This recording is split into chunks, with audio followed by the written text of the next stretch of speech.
গঙ্গার পশ্চিম কূল বারাণসী সমতুল। স্বামীজির এই বাণীটি সত্যি হলো। বাস্তব রূপ পেল বেলুড় মঠ গঙ্গার পশ্চিম পাড়েই। ওনার প্রতিষ্ঠিত শাশ্বত প্রতিষ্ঠান রামকৃষ্ণ মঠ, যা সকলের কাছে সুপরিচিত বেলুড় মঠ নামে, তা সর্বপ্রথম হওয়ার কথা ছিল এই পানিহাটির বুকে।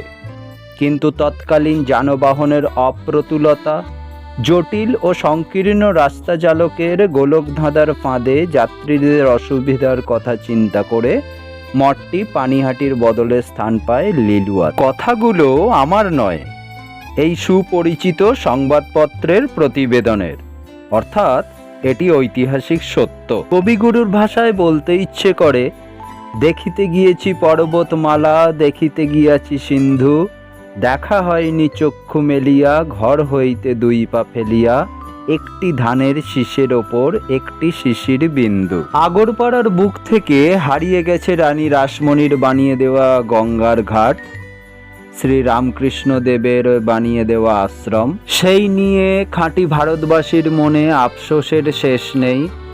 কিন্তু বর্তমান প্রজন্মের অধিকাংশ মানুষ জানেই না সেই গৌরবময় ঐতিহ্যের ইতিহাস। তাই তাদের অবগত করানোর জন্যেই আমার এই ভিডিও।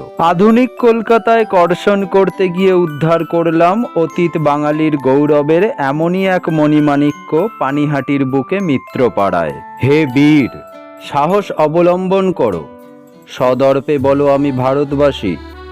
বলো মূর্খ ভারতবাসী, দরিদ্র ভারতবাসী, ব্রাহ্মণ ভারতবাসী, চণ্ডাল ভারতবাসী, আমার ভাই। ভারতবর্ষ দরিদ্র বা মূর্খ তো কস্মিনকালেও ছিল না। ভারত নামের অর্থই তো হলো জ্ঞানের প্রকাশ। পৃথিবীর বিশ্বের প্রথম হীরা উত্তোলক দেশ ভারত। সোনে কি চিড়িয়ার সোনা লুট করার জন্য উজবেকিস্তানের বাবর, কত শত মঙ্গোলিয়ান দস্যু, আরব দস্যু, পারস্য দস্যু নাদির শাহ, গজনির দস্যু মাহমুদ এসেছিল এই ভারতে। তারা শুধু লুট করেই ক্ষান্ত হয়নি, অত্যাচার করেছে নারীর উপর, বন্দি করেছে হারেমে, দাস দাসী রূপে বিক্রি করেছে আরব ইউরোপের বাজারে।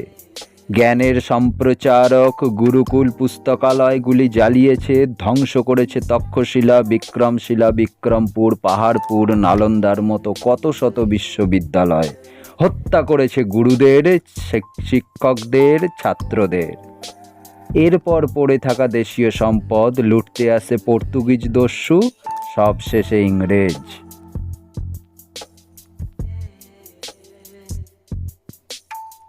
স্বামী বিবেকানন্দের বাবা যখন এসেছিলেন তখন এই পোর্শনটা তখন নতুন হয়নি, পুরোনো পোর্শনটাই ছিল। এটা দুটো মহল বলছিলাম না, ওটা হচ্ছে পরিবর্গার ছাদ, এখনও আছে। ওইটাকে এখন আমরা ধরে রেখেছি। স্বামী বিবেকানন্দের বাবা যখন এসেছিলেন তখন আমার এইদিকে একটা পোর্শন ছিল, ওই দিকের একটা পোর্শন ছিল, রাস্তার দিকে যেখান থেকে আমি ঢুকি। ওই দিকের পোর্শনে আমার জ্যাঠামশাই থাকতেন। তার আগে ওখানে আমার রামচন্দ্র মিত্র, যিনি আমার ঠাকুরদাদা, যার সঙ্গে স্বামী বিবেকানন্দের ছোটো বোনের বিবাহ হয়েছিল, সেই স্বামী বিবেকানন্দের বোনের মেয়ের সম্মতের জন্যে ওনার বাবা এসেছিলেন। আর আমাদের বাড়িতে এসেছিলেন আদ্যাপীঠের মহারাজ এসেছিলেন, এবং বেলুড় মঠ থেকেও দু একবার এসেছিলেন। তখন আমরা খুব ছোটো, শুনেছি যে মায়ের মুখে শুনতাম। এরকম অনেক কাহিনী আছে। এখন কথা হচ্ছে, এখন যেগুলো আমি যতটুকু জানি আমার জ্যাঠামশাইয়ের মুখে, মায়ের মুখে, বাবার সঙ্গে তো অত কথা হয়নি, জ্যাঠামশাইয়ের মুখে শুনতাম আর মায়ের মুখে শুনতাম এই স্বামী বিবেকানন্দের সম্বন্ধে। স্বামী বিবেকানন্দের বোনকে নাকি, ছোটো বোনকে নাকি দেখতে খুব একটা সুন্দর ছিল না, চুল ছিল নাকি, চুল দেখেই নাকি পছন্দ হয়েছিল, এত বড় বড় চুল ছিল, যে এখনকার মেয়েদের নেই। তা তাই ওনার সঙ্গে আমার ঠাকুরদাদা বিবাহ হয়। এবং ওই স্বামী বিবেকানন্দের মেজ ভাই মহেন্দ্রনাথ দত্ত, উনি প্রায় আসতেন আমাদের বাড়িতে ওই পানিহাটির দুটো খাবার জন্য।